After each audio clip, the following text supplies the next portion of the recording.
You say that all whites are racist. Can you expound on that, please? Any white person who was born, raised, and schooled in the United States of America, if you aren't a racist, you're a miracle.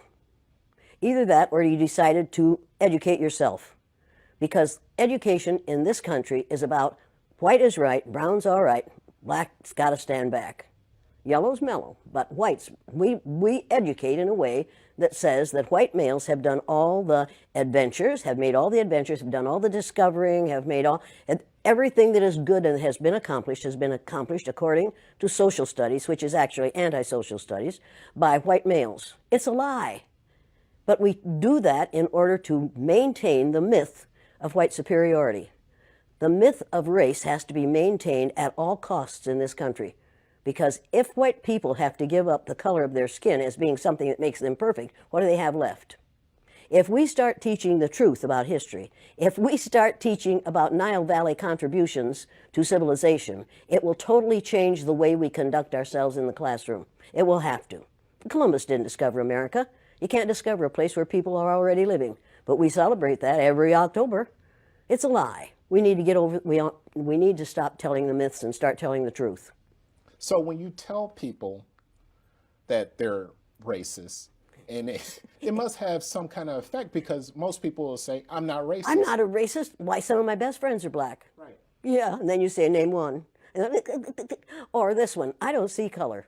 And when some woman says to me, I don't see color, I say, I knew that. If you saw color, you wouldn't dye your hair that way.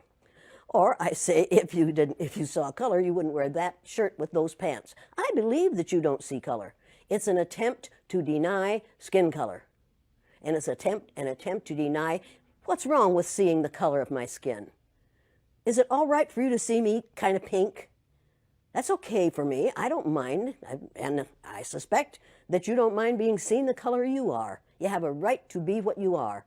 And until people in this country and people in this world get it into their heads that the first modern human beings that evolved on this earth were black women. They evolved in sub-Saharan Africa about 280,000 years ago, and every human being on the face of the earth today has the memory of those black women's genetic structure in their genes. Now, we don't want to admit that, but that's the way it is.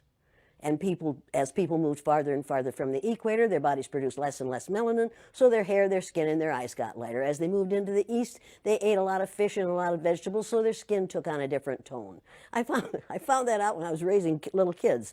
My husband worked in a supermarket. He was the head of the produce department, and they had lots of oranges that they couldn't sell, so he'd bring them home, and I was feeding my kids orange juice like you never saw in your life.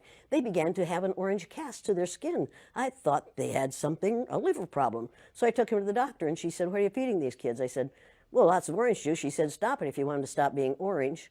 Now, if you think that skin color isn't anything other than the body's natural reaction to the natural environment, get over it.